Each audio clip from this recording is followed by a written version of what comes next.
Alrighty. So, good afternoon. We are super excited to spend lunch with you all. We are going to be doing something a little bit different than we've done in the past, but exciting nonetheless. We have Dr. Elliott T. Campbell here of the Maryland DNR, and he's going to be talking about measuring what matters. There is a new, but not really so new, indicator called the Genuine Progress Indicator, GPI for short, that is an alternative or complement to GDP. And we're just super excited to spend August learning from Dr. Elliott T. Campbell, a subject matter expert, about this measure of well being. And of course, it relates to the climate community because socioeconomic and environmental factors are a contributor to this measurement. And he's got tons of data, tons of graphs to show you guys to talk about how Maryland has been measuring this since 2010, right, Dr. Elliott Campbell? Yes, that's when the effort started. Yeah, so Maryland's been measuring this since 2010. It is the only state to be consistently measuring this indicator year over year. And it's always music to our ears when we hear that Maryland is leading the way when it comes to environment and climate. So we're really excited for the guest that we have today. Of course, we are going to give you an overview of what we're going to talk about. We're going to overview the Greater Baltimore Climate Summit and the Greater Baltimore Climate Initiative, tell you a little bit about us. We'll get into Dr. Campbell's presentation. We'll open it up for Q&A, and if we have time, we'll do some breakouts, which is really an opportunity for you guys to get to know each other and think about collaboration and partnerships in the region so that we can amplify Maryland in the same way that this GPI is doing.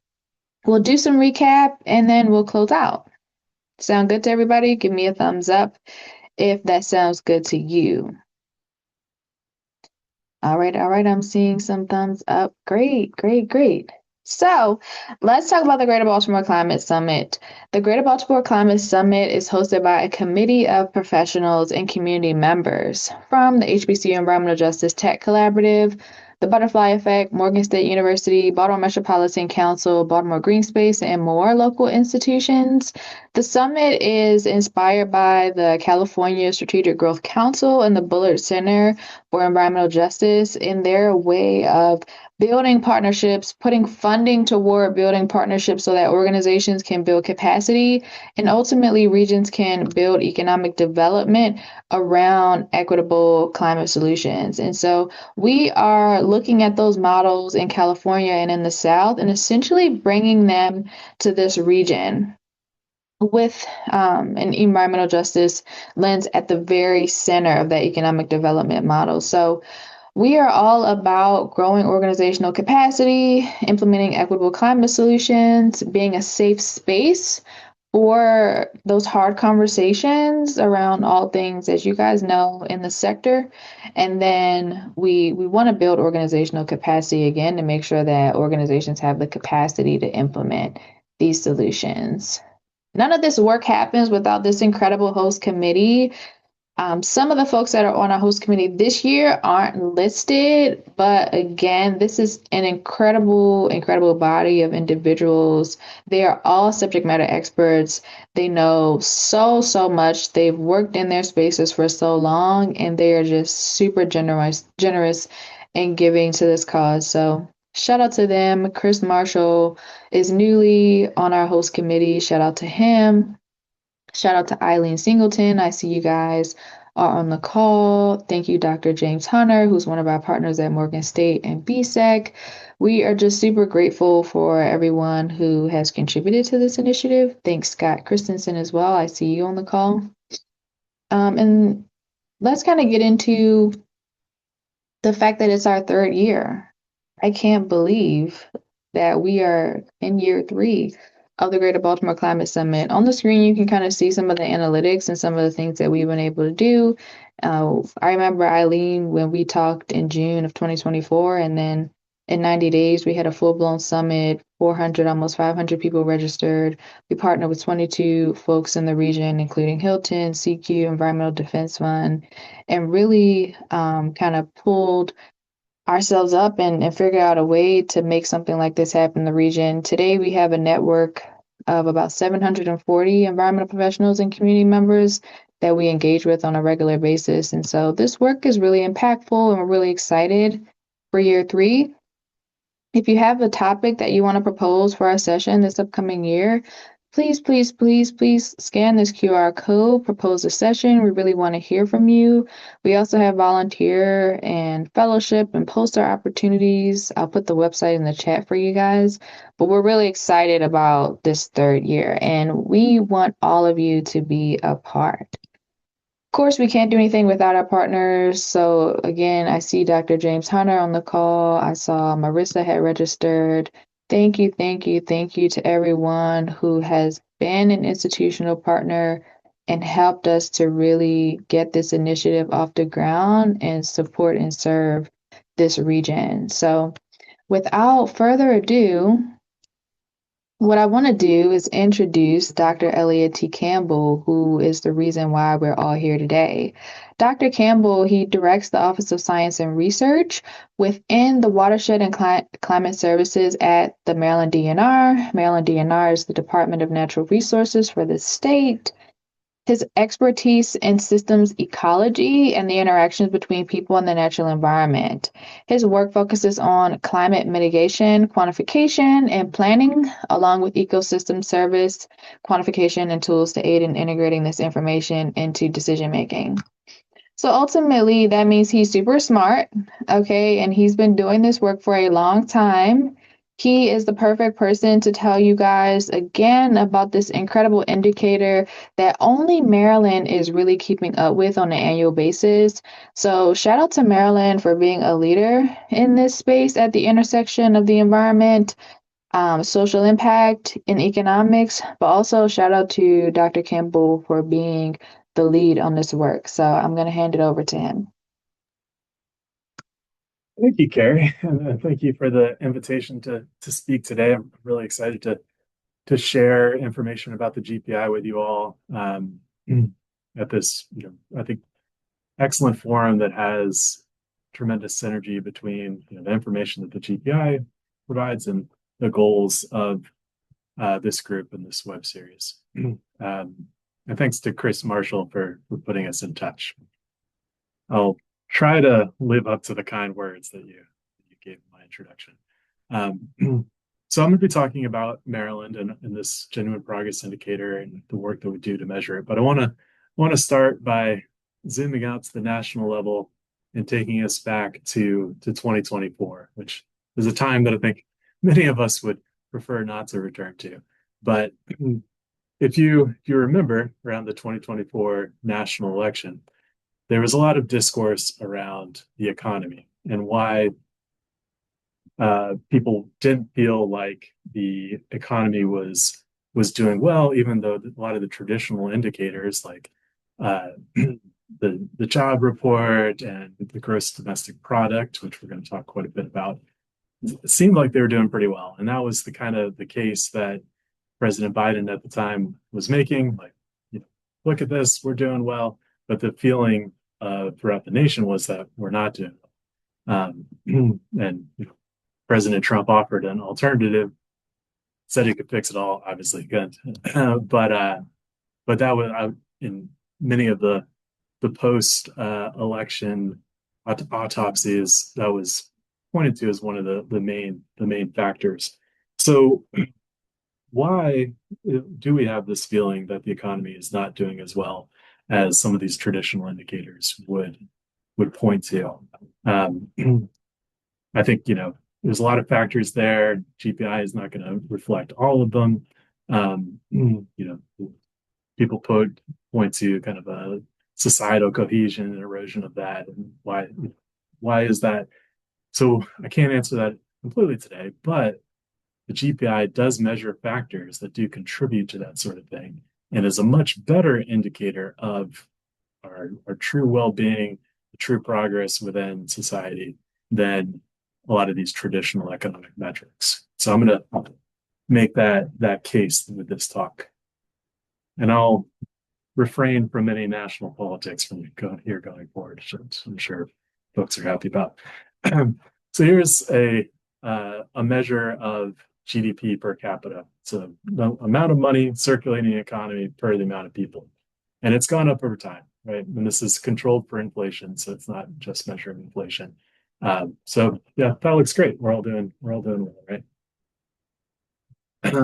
What is GDP actually measuring? It's basically just how much money is moving through an economy in one time. For example, if you look at GDP growth over 2025, 40% of that GDP growth was just in investment in data centers and AI technology, um, not necessarily benefited people themselves.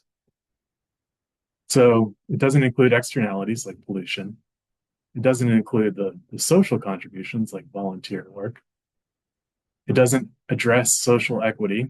The GDP could rise and has been rising even if the majority of the economic activity is happening for a small number of very rich. And it encourages defensive spending. So, what is defensive spending? Defensive spending is when you're spending money on things that you'd really rather not spend it on. You're basically spending money to protect your assets. In this case, where I'm showing fencing on a window to protect from crime. So you really would rather not spend that money.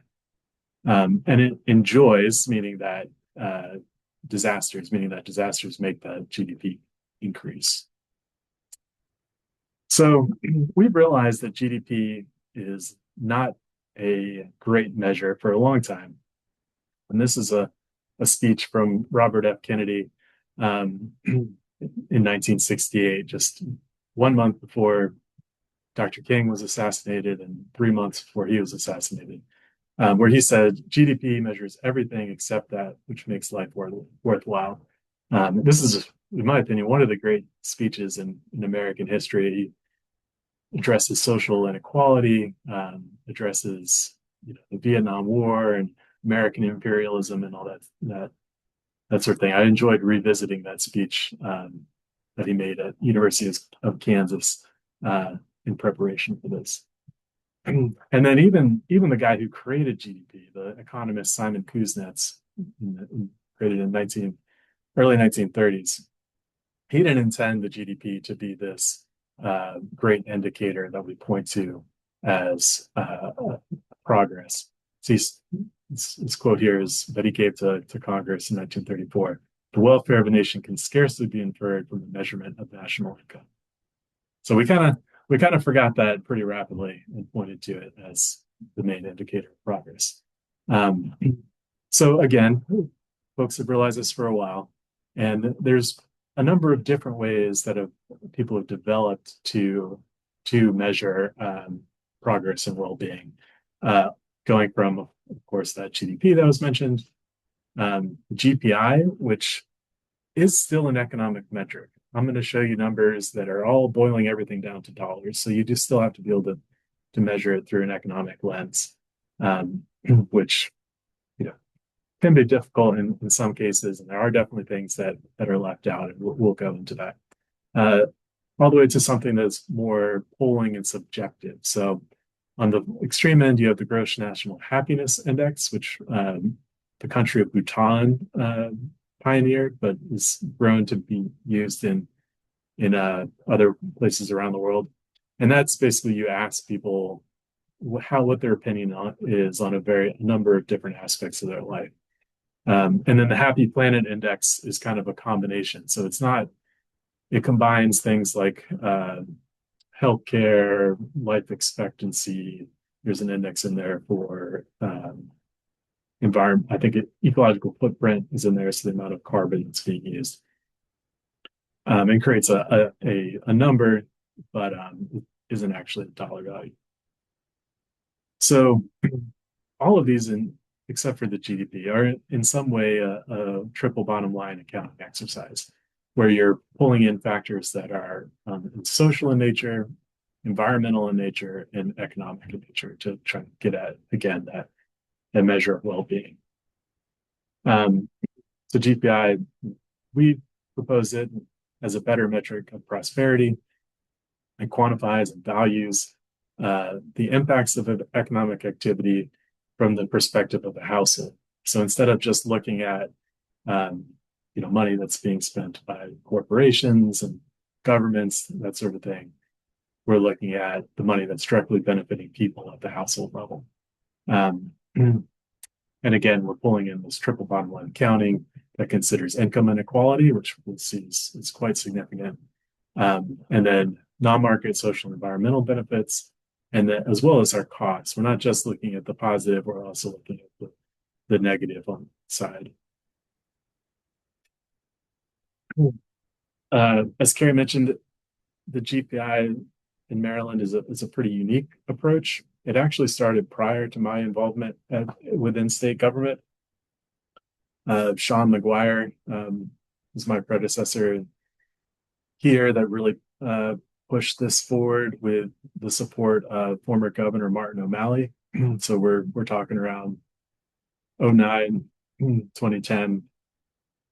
They created a interagency working group throughout state government where they pulled in the data, they got feedback on the calculations, and they tried to create something that is both publicly available, that anyone can go and see how the state is doing, but could also be useful for policy and budget analysis. And I'm going to be upfront in that's been a challenging piece to it, but we will show some applications there. And then when I came on in 2014, after Sean left, and this was also after Governor O'Malley left, but the GPI was maintained. There was, within the academic literature, there was a kind of an advancement within the methodology that's called GPI 2.0. And so we adopted that advancement in 2015 and have maintained it going forward using that methodology. And I'll talk a little bit about the differences between 1.0 and 2.0. But one minor correction is that we're not the only state that uses GPI. So Hawaii actually maintains the GPI in a very similar way that we do. They've come to it later than we did, but excuse me. But they calculate on an annual basis using a very similar GPI 2.0 methodology that we do. And Vermont was an early adopter and champion of the GPI, although they don't update it as frequently as we or Hawaii do. So what are the differences between 1.0 and 2.0? The 2.0 includes basically the 2.0 includes more information that was found to be important to the calculation, and it removes things that, again, through the academic literature were determined to be less important. Cost of ozone depletion, we've largely solved that, thankfully. And then net capital investment, which was judged to not have as direct at least, impact on household well-being. So here is a graph of GPI 1.0. So here, these numbers are in $1 billion per year. And it's a comparison between the GPI, and this is all, I have this 2012 dollars that is indicating that it's all controlled for inflation and put on a common baseline of the value of the dollar in 2012. So you can see this trend over time. They align pretty well until we get into the late 70s, around 1980.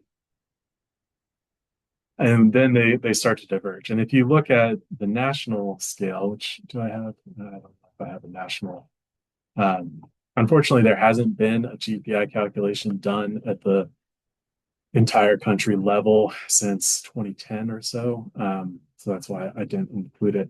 But if you saw this at the national level, it starts to split off even more. And if you look at national level policies that were occurring around then in terms of particularly changing our tax structure, that's one of the big drivers for that kind of divergence between the two indicators. But so according to the 1.0, which we stopped measuring around 2012, um, there was about $100 billion difference between the GPI and the gross state product. But then here I'm showing 2.0 comparison to GDP. So the 2.0, and the main difference is that when we moved to 2.0, there was data that we pulled in that no longer had as long of a record as the data that went into 1.0. So it wasn't that we didn't want to go back and start in the 60s and calculate it forward. It's just the data simply didn't exist. The full suite of data that goes into making the calculation didn't exist prior to 2012, particularly those household level expenditures that we think is a better way to look at it. So you can obviously see the dip in 2020 associated with COVID, and there's some residual effects there in 2021. We haven't seen the recovery that you might expect back to the pre-2020 levels, and we'll talk about that a little bit. But over the 12-year record that we currently have, there's been about 5% growth in GPI, whereas the Maryland GDP, and again, this is controlled for inflation, we've seen about 17% growth. So the GPI is showing less progress than the GDP. So what goes into the GPI? We have 12 indicators, 12 categories of 50 different individual indicator data points. So there's a lot that is within each one of these categories, but we start out with how much households are spending, and then we discount it by costs, and then add in services. So benefits that we're getting from the natural world, so ecosystem services, the cost of depleting our natural capital, cost of pollution, and then positive services that we get from human capital. So that's things like education, as well as some social costs of economic activity. So there we're pulling in things like crime and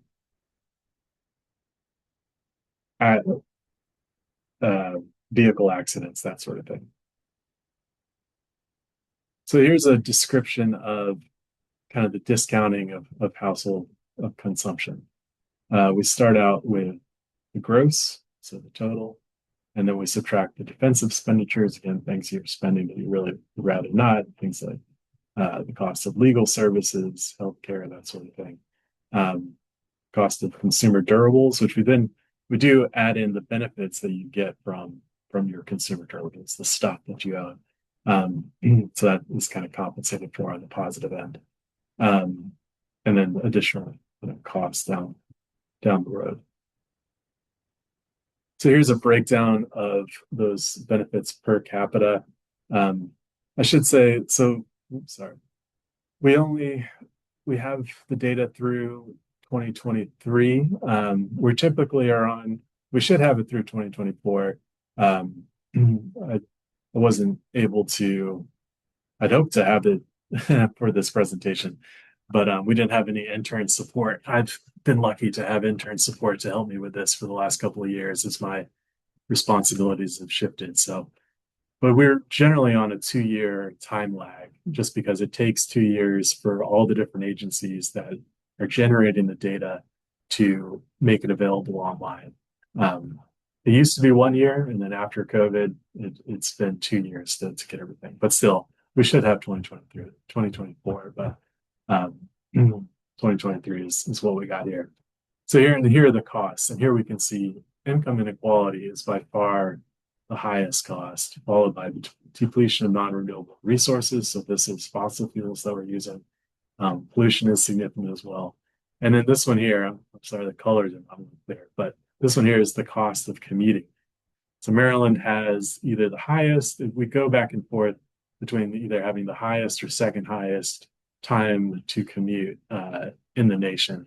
So that's a significant cost. And here's a trend that kind of reveals some of the impacts of the COVID pandemic. One of which is public provisioning, particularly this kind of a time lag here that we see mostly in 2021 is responding to the pandemic, but there's a lot of additional public spending to support people as you're out of work and or working less, which we see in this cost of underemployment. So that's people that are unemployed and people that are only partially employed and would like to work more. Those costs really spike in 2021, 2020, 2021. Interestingly, library services kind of crashed there. I think many libraries were closed in that period, which I'm sure necessitated decrease in spending.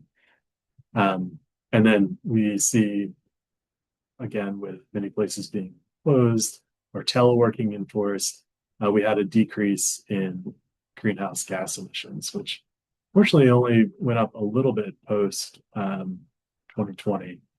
A lot of that is due to the climate plan that Maryland is implementing. And if anyone, I should say, if anyone has, I guess I can't really see the chat, but if anyone does have any questions, feel free to pop it in the chat and we will address them at the conclusion of the presentation. So household budget expenditures change over time. Again, we can see the 2020 drop, which then actually increased in 2021. Probably a lot of that public provisioning support coming in to help people. This is one that really, when I ran these numbers, really surprised me, was the tremendous growth in the cost of income inequality during COVID, and then that has maintained through at least 2023. So we measure this, how do you measure the cost of inequality? We measure this through something called the declining marginal utility of income, which is, economic speak for, we look at the distribution of people's income, of household income, and apply a kind of a discount factor for income that is far from the median of that distribution. This is a published method for assessing income inequality. So basically, you saw the difference between folks on the low end of the scale and folks on the high end of the scale increased tremendously during COVID and post-COVID. And to me, this is one of those, when I get started at the beginning, one of those things that, maybe it looks, some of these economic indicators look rosy, but when we're looking at things like income inequality and how society is structured, there's some really things there that are harmful to that sense of well-being. And then I wanted to compare, this one goes way back because this was an academic study that John Talbert did, where he looked at the Baltimore GPI and compared it to the Maryland GPI.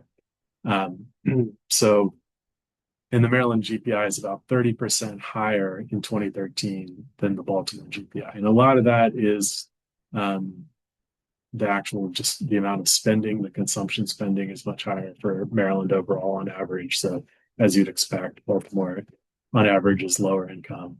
But then there were some additional costs. Again, this is going back to 2013. So, I'm sure there's been a lot of changes since then. But things like benefits of quality of education were lower. There was more cost of underemployment and homelessness, in Baltimore than not the state as a whole. If you're looking at that entire state. So I mentioned policy applications. We've kind of struggled a bit, particularly at least in my tenure here, to really integrate GPI into policy. There was some wins kind of prior to my involvement under Governor O'Malley, who was a bit champion of GPI. One example here is they analyzed the impact of raising minimum wage in the state and found that there'd be $2 billion of benefits to the state, when not just from the actual income, but also through reducing quality, reducing underemployment, and then reducing the cost of crime. So we haven't done a lot of this post that initial period, but this is the sort of thing you could apply GPI to. And then as a thought exercise, and to be very clear, I'm not advocating for any policies here, but if just looking at the numbers, if you wanted to make the GPI go up, what could we do in Maryland to make that happen, right? So decrease inequality. I showed that huge spike in inequality. To bring that back down, ideally lower to what it used to be, would be a huge benefit. So you can implement new taxes. Governor Moore did implement taxes on the very rich this past year, so that's not reflected in our numbers. It'd be interesting to see what that impact would be. Raising the minimum wage even higher would have a benefit. And then if you were to provide tax incentives or maybe preference for contracts for state contracting for companies that have a more equitable wage distribution. So, we've seen the wage gap between the median worker in a company and the CEO just grow more and more over time. Now, at last I saw, I think it was over 300 times on average for the average corporation in the United States. So if you were to incentivize companies that have a more equitable wage distribution or that are worker owned, B corporations or benefit corporations typically have a much more equitable wage distribution. That would decrease inequality and have a positive impact on the GPI. Investing, more funds into public provisioning. Maryland already does a lot of that, but investing more would always improve the GPI. And then leisure time is something, I didn't go into this very much, but leisure time is something that is included in the GPI and is actually quite significant. We saw the cost of loss of leisure time in commuting. So one way to do that would be to provide a 4-day work week or additional incentives for telework, or incentives for companies to provide more leave for their workers. As a state employee, I get quite a bit of leave, much more than folks in the private sector. It'd be good for everyone to benefit from that. And then protecting our natural resources. I didn't show graphs on this, but that value has stayed pretty steady over time.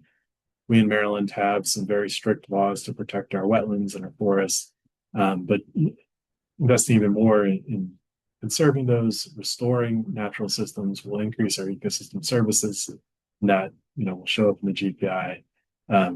Continuing to make progress toward our greenhouse gas reduction goals would be beneficial. That was included. And then another factor that I didn't talk about was that the cost of landfilling all of our stuff, right, is quite high. So if we can move to a zero waste approach, that would be beneficial. And then ideally, we implement all these things, decrease inequality, invest more in our people and in our natural world. A lot of the social costs will decrease. So, crime, underemployment, those sort of things would decrease. And then one idea would be to reduce vehicle miles traveled. So do that again through remote work and public transportation. So I'm not advocating for anything, but those are things that would help the GPI. So as you might imagine, there have been some critiques of the approach from both sides. There are folks that think it doesn't go far enough, and there's folks that think it goes way too far. Which usually means you're in a decent place, right? But it largely depends on a growth economy. For the overall economy generally has to grow for the GPI to grow. And there are some advocates within the ecological economics community for a steady state economy. So that basically is an economy that's neither growing nor decreasing. So that's kind of a criticism more from the left, or that certain segment of economics, which is much smaller than traditional economics. It assumes, and this is kind of getting into the weeds of economic theory, but it assumes weak versus strong sustainability, which means you can substitute different forms of capital, which when you're looking at, resources that are finite, um, it's not always true. So it's one consideration. And then one thing that the GPI 2.0 helps a lot, but doesn't completely solve, is that as the GPI was developed, there's a lot of everyone was doing it differently. uh, Now we in Hawaii do it very similarly. There's some very minor differences, but ours are largely comparable. But there's been a number of academic studies that have done GPI, and they'll do it a little differently. So it's tough to completely compare across the different studies. And we don't quantify uncertainty. There's certainly quite a bit of uncertainty in a lot of these metrics, some of them less than others, but that's just not within the scope of the calculation. And then it doesn't really address environmental justice. There are aspects of it in there that have, implications for environmental justice, but it doesn't directly address it. And I tried to think about, would it be possible? It would be very difficult. I'm not sure if all the data would be there to really get at specific communities. You wouldn't have the level of detail in the data to really do a great job at addressing environmental justice. So that's, I think, a very valid criticism, but you'd have to basically use this in conjunction with other tools to kind of get at some of those questions. So future goals, where we're headed, giving talks like this, raising awareness, getting people familiar with what the GPI is. I mentioned that we typically host a summer intern. Unfortunately, we couldn't do that this year for budget constraints. Hoping to work with some other a fellow that's coming in to the department on this. So trying to make sure that we have the support to do this update every year, continue to build partnerships like this event. And I mentioned that we've had limited success in kind of directly applying GPI. We have had quite a bit more success in utilizing similar approaches, like ecosystem service valuation, which is another thing that I do, to directly inform decision making, like lands that we conserve, restoration targeting, that sort of thing. And GPI is not perfect, but I think it's a lot better than our traditional metrics. So hopefully this will continue to point us in the right direction. And we have our website here. If you just Google Maryland GPI, that's the easiest way to find it, and it'll pop up, and you can dig through the data if you're a data nerd like me. And with that, I'll hand it over for questions. I do say now I see the chat. Okay. Thank you so much for this informative overview of the GPI. I have learned so much. A lot of people don't know this, but my background is actually in economics, and so I'm always loving to nerd out on the intersection of econ and the environment. So this was really, really cool. Let's see if we have some questions. Please, guys, don't be shy today. Feel free to raise your hand using the Zoom feature, and I can call you if your hand is raised so that you can come off mute and feel free to ask your question. In the meantime, let's check the chat. One. Yeah, I'm looking through the chat now. Michelle Bennett has a point about the online library, and that's a really good point. I'll have to look at our data source and see whether or not we included the remote services or not. I don't know off the top of my head.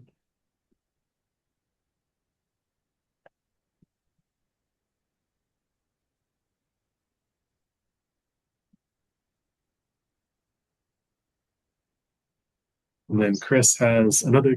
Do you want me to just kind of read some of the questions, or? Sure. Mhm. Sure. Okay. Chris has another critique is that a GPI takes a long time to calculate, so it's hard to use in policy. It's stale the time it's available. Can we use AI to calculate it? If yes, can this audience help you secure funding and a student to realize it? I'm sure we could use AI to at least automate aspects of this. I mean, a lot of the process is data scraping websites. I'm a little, I would be a little concerned that they would, the AI would pull the wrong number or something like that. But I'm sure you could use it to kind of speed up things and then maybe double check its sources and that sort of thing. Um, can this audience help you secure funding? Yeah, sure. If you have funding, we or know somebody that is interested in is good at AI. I'm a pretty novice AI user, but yeah, that could be great. Thank you, Chris. And then Mitch Pavo Zuckerman. Hi, Mitch. Says a question about policy uptake. Governor Malley goes back over a decade now. Do current policymakers talk about the GPI at all or discuss it or data trends in policy discussions? So it's certainly less talked about in policy discussions. I mentioned, we pulled elements of it that are more fully integrated into our operations. Um, we do have folks in the state legislature that look to it and are, ask me when it's going to be updated and that sort of thing. I'm not sure how much that they like kind of pull it into their policy decision making. Um,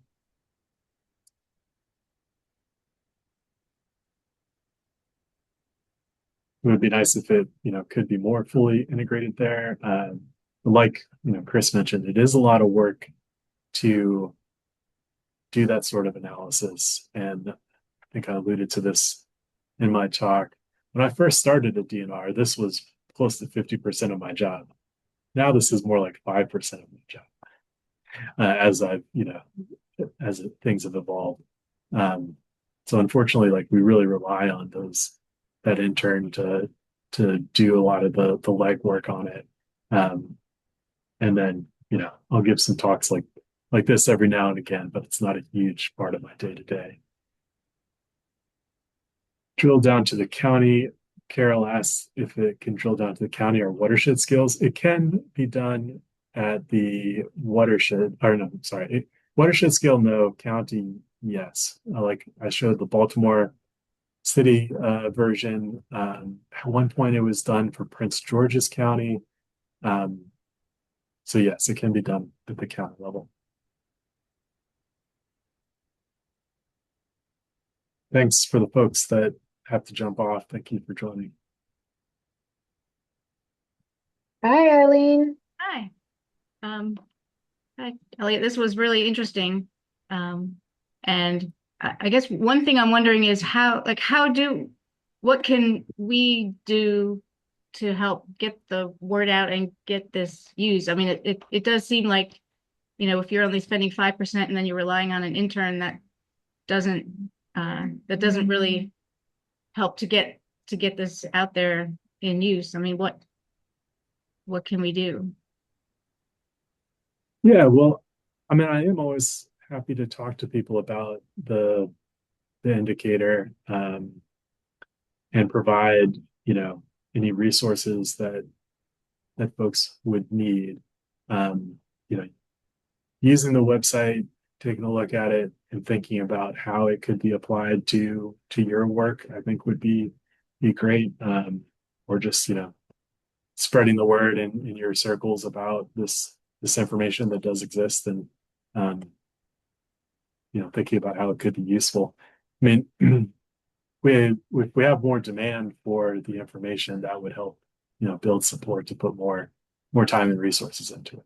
So I work for Baltimore Metropolitan Council, and we do regional planning, and I focus on transportation. And I don't know if would be interest in like a presentation, I guess to our board or something. I'll have to take a look at the resources. But and Yeah, that's certainly possible. yeah, and one quick comment. I in transportation field and safety, instead of saying accidents, we say crash. So it makes it sound like they're not inevitable. So maybe that would help, make it seem like, accidents, well, we can't do anything about that, but crashes, you could do something about that. Good note. Thank you. Thanks. This is really helpful. Appreciate it. Awesome. So we've got about 13 minutes left, which is really cool. I challenge you guys in the breakout rooms that we're going to jump into in the next couple of seconds to think about how the GPI can apply to your work, whether you're doing advocacy work, whether you're doing policy work, whether you're doing community implementation work, whether you're doing research. How can you apply this indicator to your work so that you're leveraging something a little bit more comprehensive from an economic perspective, but also spreading the word about this really cool measurement tool? So I'm going to assign you guys to some breakouts, talk about that for 5 minutes. We'll come back, recap, and then you guys can go on about your Wednesday. Sound good? Give me a thumbs up if that works for you guys. Alrighty, cool, cool, cool. Let me break you guys out. We'll do some assignments. It's about 25 of you, so we'll see how this goes.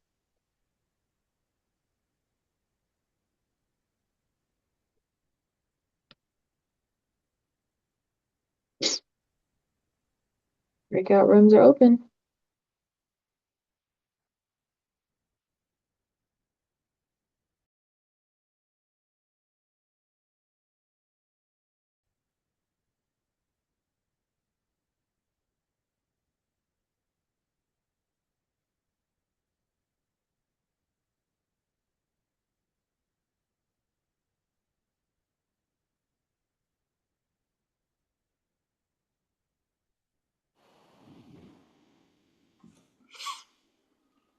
Welcome back. Welcome back. Does anybody have anything fun and exciting they want to share that they talked about in the breakout room? I have a question. Our conversation was brief but very good and meaningful. So thank you for that breakout session. I have a question. Since Sure. Hawaii and Vermont have kind of done the pioneering work, I'm wondering if any policy changes were shaped by the GPI data. Was there a direct correlation between any policy shift related to progress and the data collected? That would be my question. And I want to thank Damien and Mike, Kimberly, and Ms. Williams for having a very good conversation that led to that question. For sure. Dr. Campbell, did you have an answer? We got pulled in a little late. So the question was, is there a policy that we could directly point to the GPI In as? Hawaii and Vermont, especially because that's where the pioneering work has happened.